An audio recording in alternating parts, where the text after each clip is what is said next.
Hello dear students, welcome back to my channel Edu Colours. आज हम इस video में क्लास 7th की वर्कशीट करेंगे 26 और ये वर्कशीट जो है बेटा आपको 18 जनवरी को मिलेगी।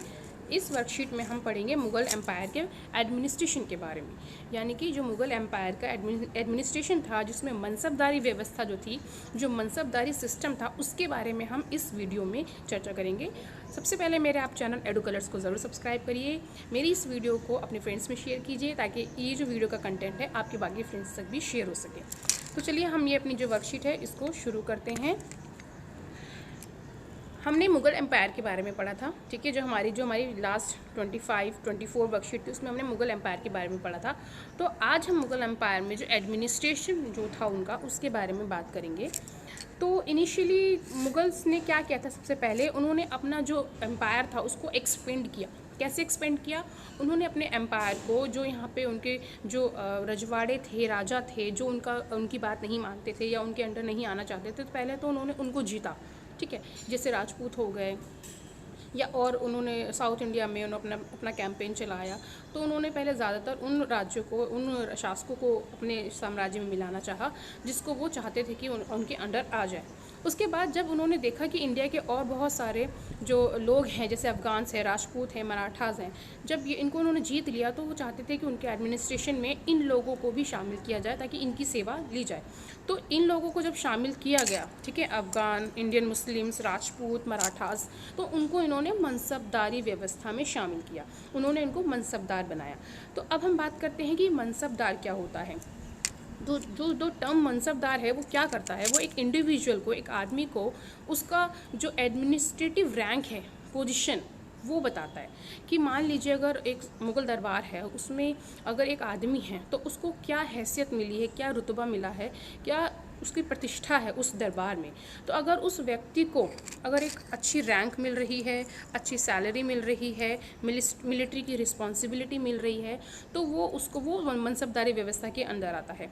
मनसबदारी व्यवस्था में एक, मान लीजिए जितना हाई रैंक है आपकी, जितनी आपकी सैलरी है और जितने आपके कैवलरी है, कैवलरी मीन्स घुड़सवार, तो उस हिसाब से आपका जात और सवार, ठीक है, ये दो टर्म याद रखना है, जात और सवार।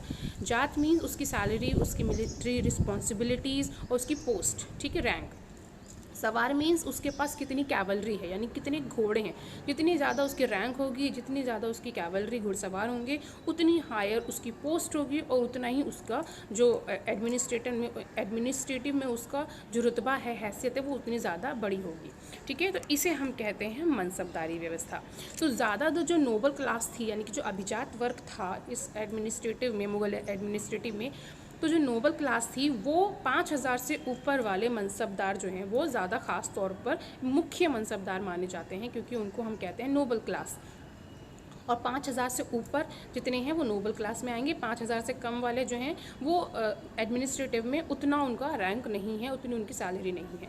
तो जिस हिसाब से जितनी ज़्यादा आपकी जात होगी, उतनी ज़्यादा आपकी सवार होगी, उतनी ही ज़्यादा आपकी एडमिनिस्ट्रेटिव में आपका मान सम्मान होगा, ठीक है।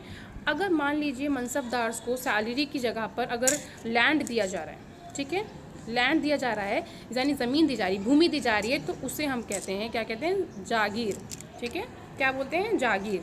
ये इक्ता जैसा ही था, लेकिन यहाँ पर जो मुक्तिस थे, जैसे मुक्तिस को क्या मिलता था, सैलरी के बदले भी लैंड मिलता था। उस लैंड में वो प्रशासन भी कर सकते थे, उसको देखरेख भी करते थे। लेकिन मनसबदार डिफरेंट है। मनसबदार में आपको जो लैंड मिल रहा है वहाँ से आप सिर्फ टैक्स कलेक्ट कर सकते हैं, वहाँ से आप किसी तरीके का एडमिनिस्ट्रेटिव आपका नहीं होगा, आप उस पर रूल नहीं कर सकते, ठीक है। तो ये डिफ्रेंशिएट था मुक्तिस और मनसबदार में। और जागीर मीन्स जो उनको लैंड मिल रहा है सैलरी के बदले, वो जागीर कहलाती है। अब हम यहाँ देखते हैं अकबर की रेन में क्या हुआ। अकबर की रेन में जो नोबल क्लास थी, जो 5000 से ऊपर वाले जो मनसबदार थे, वो 29 थे, ठीक है। और उसके अलावा जो यहाँ पे जागीर थी उसको देख रेख करते थे, लेकिन वहाँ पर वो एडमिनिस्ट्रेटिव नहीं कर सकते थे। औरंगज़ेब के टाइम पे हम देखते हैं 5000 जो रैंक वाले जो नोबल क्लास है, जो मनसबदार हैं, वो 79 थे, यानी कि अकबर से कहीं ज़्यादा, ठीक है, अकबर से कहीं ज़्यादा आप देखेंगे यहाँ पर थी। लेकिन हम देखते हैं कि जिस हिसाब से औरंगज़ेब ने साउथ में अपना मिलिट्री एक्सपेंड किया और उसने इतना ज़्यादा लोगों को जागीर दी, यानी कि लैंड दिया, कि एक टाइम पर लैंड की कमी हो गई, भूमि की कमी हो गई। और इस वजह से जो औरंगज़ेब है उसके काल में हमें एक जागीरदारी क्राइसिस यानी जागीरदारी संकट देखने को मिलता है, क्योंकि लैंड ख़त्म हो गए हैं तो वो मनसबदारों को किस तरह की जागीर देगा, उसके पास लैंड ही नहीं बचे।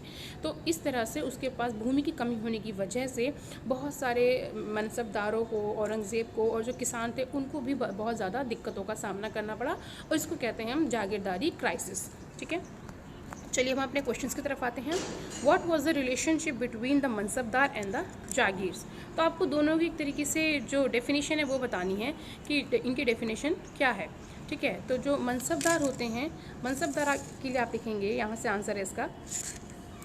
ठीक है, यहाँ से the term mansabdar refers to an individual who holds a mansab meaning a position और rank. It was a grading system used by Mughal to fix rank, salary and military responsibility.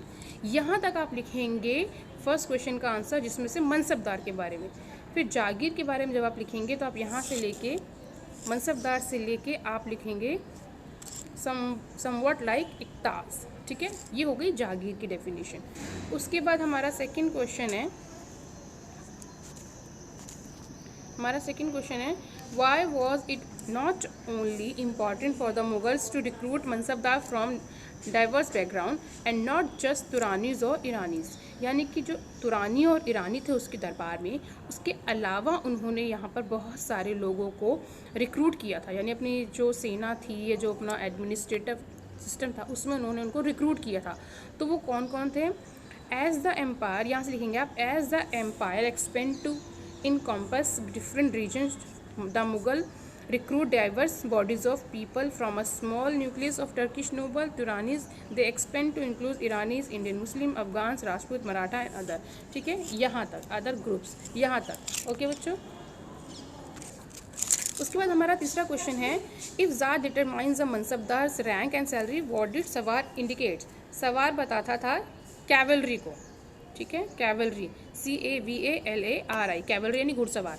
सवार मीन्स आपके पास कितने घुड़सवार हैं। ठीक है बच्चों, तो हमारे 3 क्वेश्चन यहाँ कंप्लीट होते हैं। आई होप आपको मेरी वीडियो अच्छी लगी होगी। If you like my video, please मेरी वीडियो को अपने फ्रेंड्स में शेयर कीजिए। मेरे चैनल एडुकलर्स को ज़रूर सब्सक्राइब करें। वीडियो देखने के लिए थैंक यू सो मच।